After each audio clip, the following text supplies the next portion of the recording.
almost educate upwards to say this new way of working is effective because we've shown an improvement in these particular metrics, or the quality of the product, or the speed at which we can actually deliver features and value. It's a small thing, but I think one thing that a lot of businesses don't invest in or put the time into, particularly in kind of multi-team, complex environments, is... Hi Paul, thank you for coming on to today's podcast. I think it'd be really good just to kickstart the conversation with a bit of context in terms of what you're getting up to at Digital at the moment, and then we can kind of kick off into the conversation. Sure, thanks Daisy.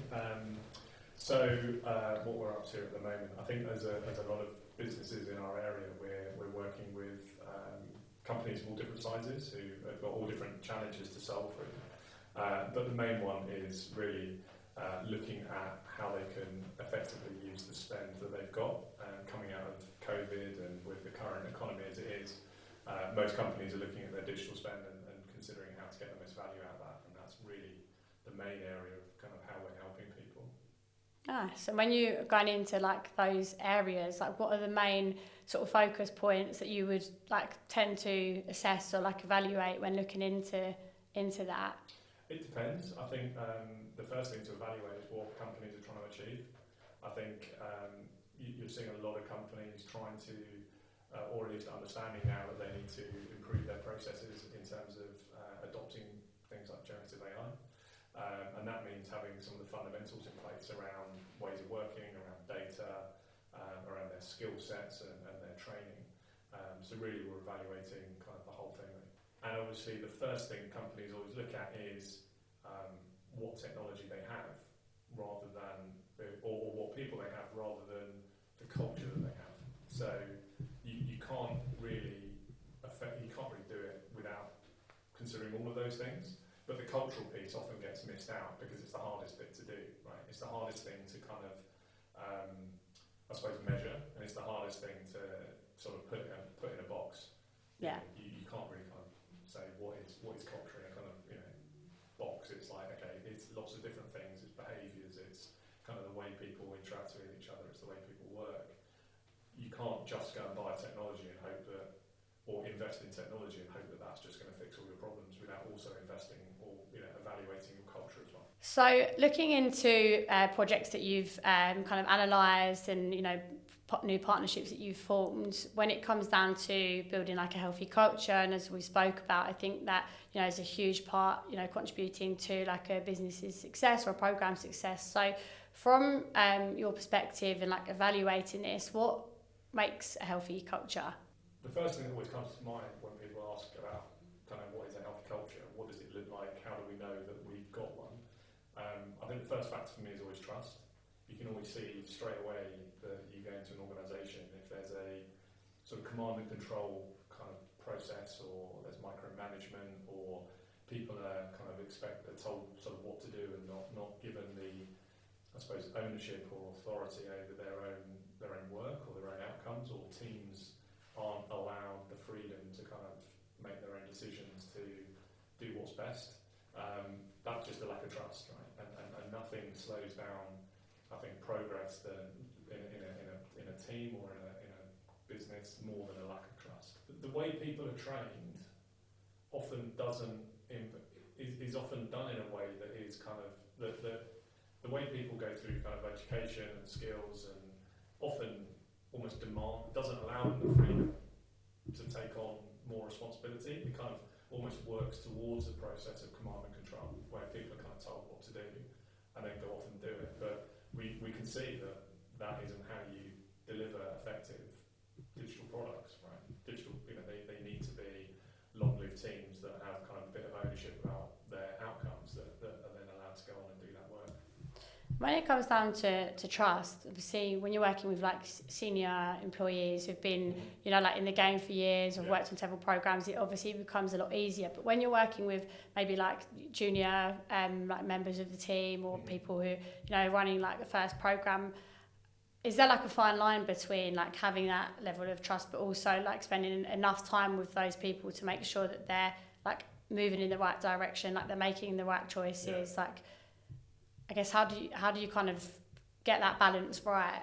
It's tough. We had this conversation a lot particularly in the software engineering kind of group, because you can't. You're absolutely right. You can't just kind of take away any of that support and just kind of let people, because like I say, when you're more senior, you kind of know what you're doing. You've got more experience. When you're junior, you need a few more guardrails.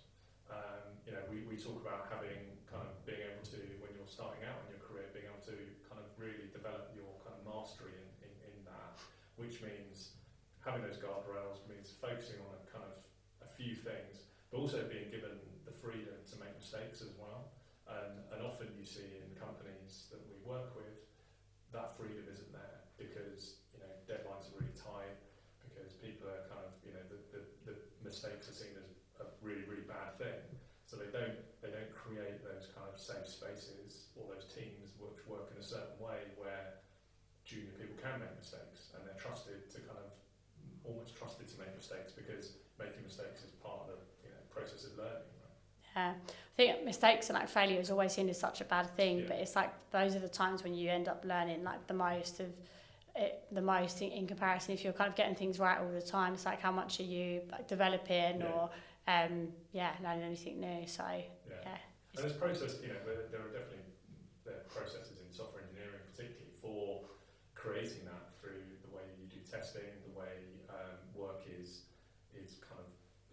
devised, continuous delivery of getting small features working in small increments, so that any kind of mistake or failure or thing that goes wrong, you've got a feedback loop that tells you really quickly, and the impact is much lower. The moment you start bundling work up into much bigger increments, the impact of any mistake becomes much greater. The knock-on effect of that is then that junior people don't have or anyone really working on that doesn't have the freedom to experiment or innovate or do any of those good things that actually a lot of companies ask for, but don't realise that their processes are actually the things that are stopping them from doing that. Yeah.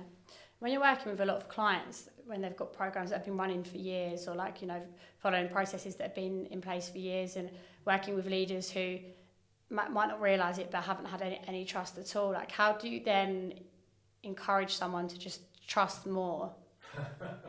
That's the kind of $1 billion question, I suppose. Yeah. It comes from leadership, and it's very hard. I think sometimes if leadership aren't in a position where they can kind of let go a little bit, it becomes very, very difficult. I think you need to at least start with a small amount of trust, but then there's a two-way thing. The teams that are given that trust need to demonstrate that by being given that trust, they can actually deliver on that. So again, it's about how you communicate the value that you're delivering or the improvements in the processes that you're working towards, and then almost educate upwards to say this new way of working is effective because we've shown an improvement in these particular metrics, or the quality of the product, or the speed at which we can actually deliver features and value. So it has to go both ways, really. And do you see the most successful environments are those that are the most experimental, and that is what comes with building trust, is how experimental they can be, how much they can kind of run with an idea, or is there anything else outside of that contributes to success? Yeah, I always say that the most successful digital companies are those that have reduced the cost of any change. And that's a number of factors. So if you look at how much it costs a business in terms of time or money or people to maybe change a single line of code and get that out into the hands of a customer in production, you can tell a lot from a business.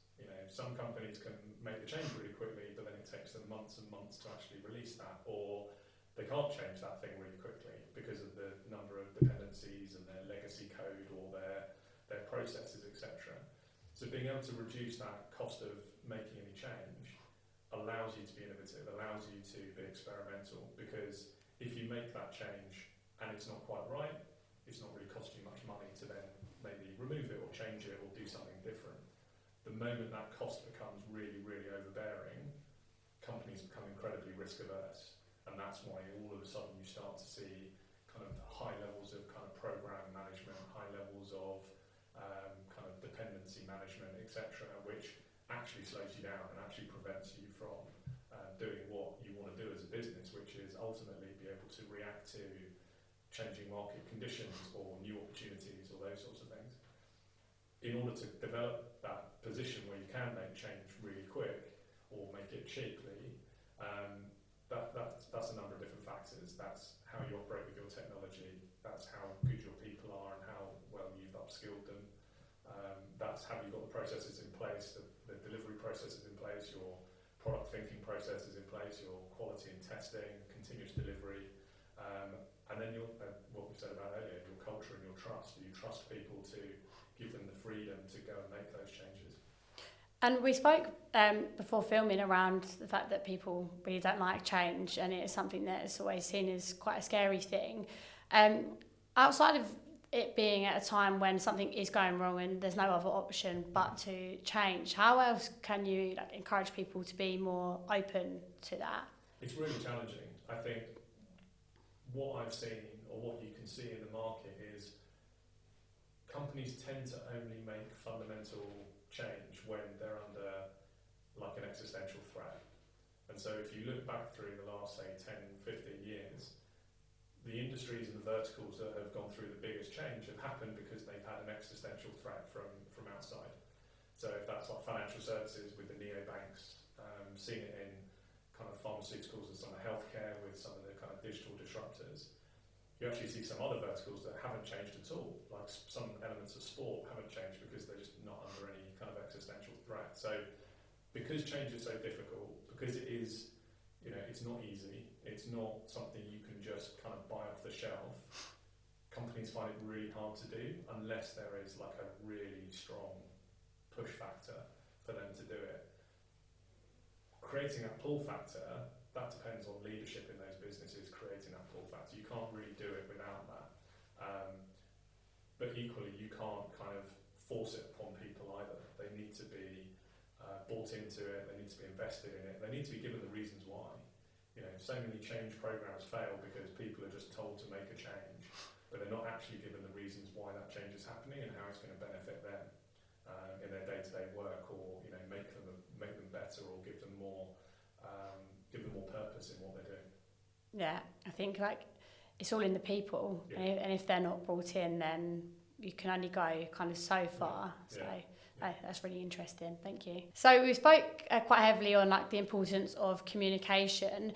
What methods can be put in place to best communicate, change across organisations and to be able to deliver kind of purpose with that? It's a great question. I think the first tip would be to try and use, where possible, the language of the company. So too often you see consultants come in or people come in and just use language that's completely alien, which and goes right against the culture of that business, because the culture already exists. All companies have their own culture, and you kind of my personal preference is to work with that and try and shift that, rather than come in and almost wipe the slate clean and come in with kind of new language or new terminology or new concepts. So. We're not very good as an industry of necessarily always explaining things very clearly. There's lots of frameworks out there. There's lots of different ways of referring to things that are ultimately the same. And actually, a lot of this stuff has been around for 20 plus years, right? But we keep reinventing it. So it's definitely using the clarity of language, and preferably the language and the culture maybe that already exists within an organisation, and using that in order to kind of communicate with the people who are there about the change that's needed. And does that come with just spending time with the business, with the team, ahead of kind of deciding on how to best communicate? Absolutely. I think it's really difficult to implement any sort of change program without getting to know the business, the people, the organisation, the culture, the ways of working, you know, what works, what doesn't work. To kind of come with a pre-worked out framework and just drop it on an organisation, it's never going to work. You know, making any sort of trying to implement any change on a dysfunctional system or a system you don't really understand, it's never going to land. It's never going to stick. You have to really understand the kind of end-to-end process of how a business works, or a team works or a process works, and then identify the steps within that you can change and change over time, rather than trying to kind of just, I suppose, copy and paste a framework over the top of it. So when you're looking into, I guess, kind of like the planning stage ahead of like delivering the change and probably identifying what that looks like, it's obviously, I guess the steps are understanding like the language, like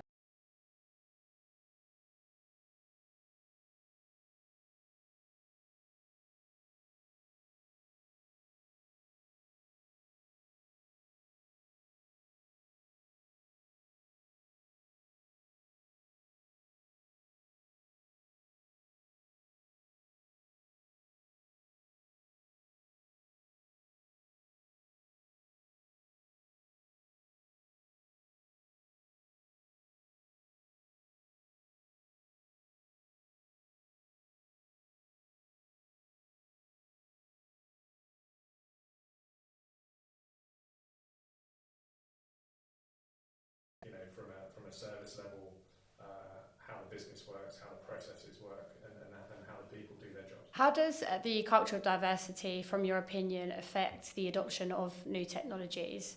Yeah, great question. I think that when I think back to the best teams that I've worked with or been a part of, they've been diverse. Like the best team I kind of think back to as a case study and as a kind of a set of best practices that I try and talk to people about, was hugely diverse. It was like 50-50 gender split. I think Yes. no one on the team, there weren't two people on the team that came from kind of same part of the world, and it meant that you just had different approaches. I think there was going back to what we talked about earlier, there was a huge amount of trust on that team as well. So I think diversity is hugely important. I think if everyone kind of looks the same, sounds the same, thinks the same, has the same background, you're never going to get those new ideas. You're going to miss out on some of the kind of nuances maybe around how to adopt change, how to deliver the best value, because everyone's just in their own narrow little, you just have a team that's in a kind of quite narrow pathway. Yeah, I think it's definitely something that's massively improved over the course of the last few years, which is really good to see. Yeah, it's hugely, I mean, it's just completely changed in the space of my career. You know, when I started out in my career, everyone looked like me, you know, everyone I worked with looked like me. and now I'm very fortunate that I get to work with, you know, diverse teams. It could be more diverse. I think we still have to do, as an industry, we have to do a much better job of bringing different voices in, but it's got a lot better. And alongside like using that to, I guess, better adopt like new technologies, do you also see like the direct influence in like how successful like the products are of whatever it is, you know, that's being built? Yeah, I think so. I mean, I was very fortunate 10 years ago to work on the London 2012 Paralympics. Nice. And I think the change that's happened since then, particularly around just the awareness of different access needs, for example. You know, back then it was quite a novel. Accessibility was still quite a novel thing. I think the understanding that different people have different needs from digital products and digital platforms has grown hugely. Again, I'm sure people would say there's still a long way to go. But I think that is partly because we've got more diverse people in the industry. So, you know, and accessibility is not just about kind of, you know, people with severe visual impairments. It's people with lots of different types of needs in terms of how they access their banking app or how they access their, you know, their postal app or whatever. Those things wouldn't have happened sort of 10, 15 years ago, where everyone was basically an able-bodied young white man, right? It just wasn't a thing that was really considered. And so I think that's something that diversity has really helped improve. And when you're looking into like a healthy culture as well, and probably like the most successful cultures, as you say, a lot of them are those, well, majority would be in a diverse space. And is there anything that you do or look into when you're working with organisations to assess like how they could be better set up to foster like diversity and inclusion within the teams alongside everything else that we've kind of covered? Yeah, I mean, I think most businesses have improved. I think most businesses we talk to have their own sort of DEI processes in place. So it tends not to be something we specifically kind of look at or comment on. That tends to be, their own, internal policies. But yeah, I'd say most of the businesses we look at and talk to at the moment are getting better at that and have their own policies in place for that. Yeah, it's good to see. I think it was kind of a few years ago I'd noticed a lot of businesses, it was kind of pushing diversity out because, it's something that they identified to be important, but then where they didn't really have inclusive practices in-house, they would attract really, diverse talent and have great teams, but then they wouldn't stick for long and, it would only equate to so much because they haven't kind of got those foundations there. So it's good to kind of see the amount of businesses now is it's becoming like a standard to have those like policies and practices in place. So it's, strong culture as well as just... Yeah, and I think there's stuff you can do around kind of the ways of working of the team to kind of enable people with, different kind of stages in their life, different stages, different expectations. I've worked in teams where some people had young children and found it really hard to maybe make a certain time of a daily stand-up. And so the team just moved it. There's no rule that says you have to have some of these processes or some of these kind of events at certain times in the day, right? You need to kind of look at the team you've got and hopefully value the contribution of those people in that team. And ultimately the role of a leader should be to set up and create the environment for that team to do the best work it can. And often that's, relatively small changes that you can make to make life just a bit easier for people. Yeah. And with that in mind, what are your thoughts on kind of hybrid working, having to be sort of in the office on site all the time, and I guess the impact that has on effectivity of like programs or teams? Do you feel like, I think a lot of people are still trying to figure out like what the sweet spot is, but it'd be interesting to kind of hear like your thoughts on that. Yeah, I was hybrid working before COVID hit. Oh, nice. So I was working on a couple of clients who were based abroad, and the team was distributed. So we were only actually meeting up as a team when once a month we went to visit the client in Spain, and that worked really, really well. And there were definitely some kind of techniques and things that we did, like we would always have a Zoom channel open, and that meant that if people wanted to, they could just jump on that channel, and if there was someone else there, they were just like, they could pair on something, or they could do something, like that. I think since COVID, it was kind of forced on, so that was quite intentional, the way we set ourselves up, and we work with hybrid working. I think a lot of teams don't maybe work that way now, and that's probably a mistake. I think hybrid working is great. I've certainly benefited from it in terms of, I coach sport outside of work, so it means I can get to those training sessions and those sorts of things and not have to worry about getting a train back from London and these things. But equally, you've got to put the work in to also kind of create that sort of team environment. And it is harder to build up a culture when you're not working with each other every day in the same space. So there is a balance, and I think we are still working out what that balance is. I think most businesses are trying to work out what that balance is, but then companies that have been that are distributed maybe geographically have had that challenge anyway. So I think we're getting there. I think there's definitely ways of working and techniques to kind of be able to create the most effective teams no matter where they're based, but I think it will end up being more of a mix than a completely remote model.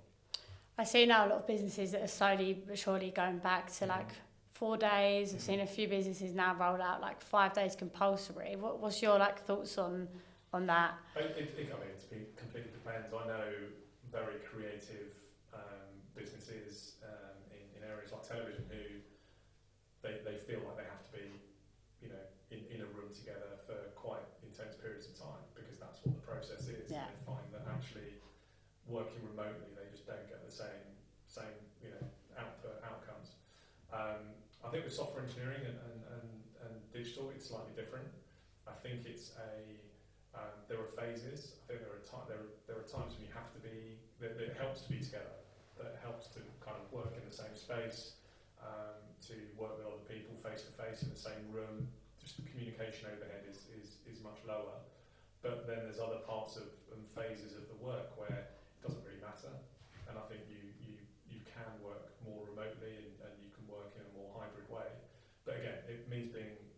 what I think maybe was missed out at the end of say, lockdown and COVID was people didn't quite design the processes with the people in mind and with the outcome of the project in mind. I think you've got to be quite intentional about that in order to get a process that works.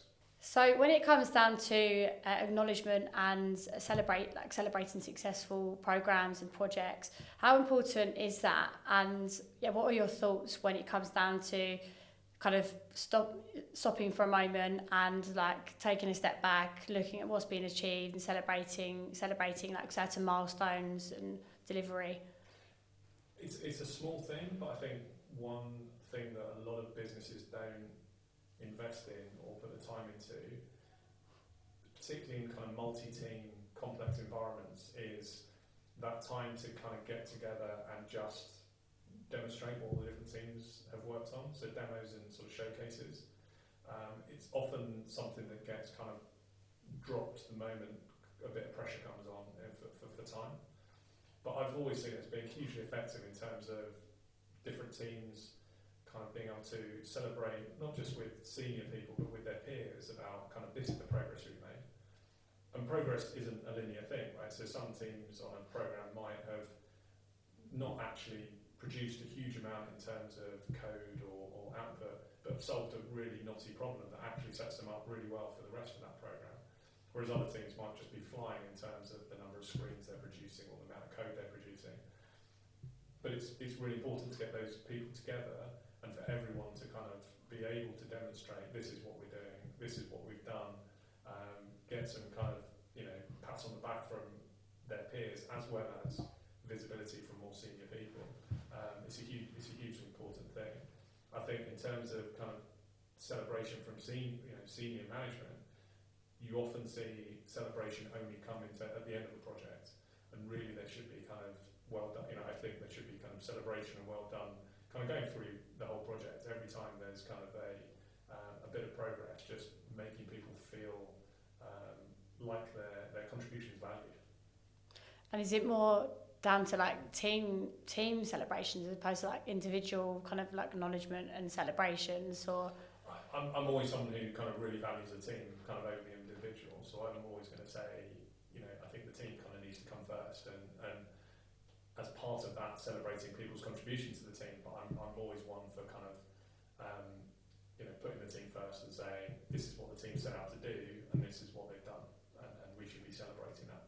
So looking into the future, if you can, over the next few years, where do you see like the future of digital transformations going? And in line with that, I guess from like a cultural standpoint, what do you see like the future of this looking like?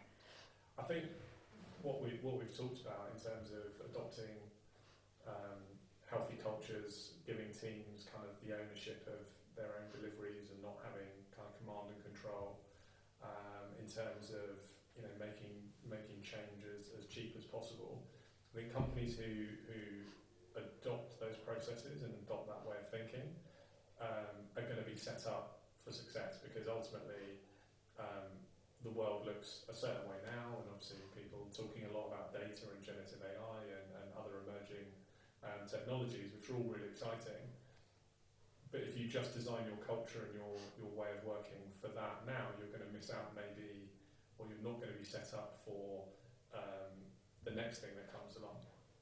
So I think focusing on your culture, focusing on your ways of working, making changes as easy as possible means you're set up to adopt more effectively any change that happens in the market. So if you want to apply generative AI tools to any part of your business, it's going to be much easier. If you're going to want to adopt, whatever the next kind of emerging tech is, you're going to be much better set up for that rather than changing your processes specifically for an individual technology. And as you're looking forward, like how do you kind of prepare for, I guess, like unforeseen circumstances, say for instance like lockdown or wars that are like going on at the moment, and like how that can impact programs as a whole? How can you kind of best prepare for those situations that are almost impossible to prepare for? I think that's why if you look kind of back at the kind of fundamentals of agile ways of working, extreme programming, continuous continuous delivery, all of these processes have been around for a long time now. And when they're adopted correctly, they're all about really small incremental improvements with feedback loops and really kind of allowing businesses and teams to adopt and adapt to any changes. So obviously we can't predict the future, we don't know what's going to happen, and hopefully there won't be another lockdown for a long time, and hopefully there won't be any kind of expansion of any of the kind of wars that are going on. But if there are these changes, if you're in a position where your teams can work with agility, and you're able to deliver code and value to your customers in small ways, and you take that feedback and you measure the value of those things, then you can make those changes really quickly. The larger, slower programs of work, which have kind of 12-month, 2-year release cycles that are kind of everything's designed up front, you've got reams of kind of requirements and lots of stakeholders and dependencies. They're the businesses and the companies that really struggle to change and won't be able to adapt to kind of things that fundamentally change in the market or the wider world. Yeah, thank you. It's been really interesting to hear like your insights, and I think it's very easy a lot of the time for leadership and for businesses that we work with to constantly look at like technology as an answer and always driving with that. But I think that it's all in the people, and it's so important to get that element right. So yeah, really interesting to hear, and thanks for coming on to the podcast. It's been really good to have you. Thanks.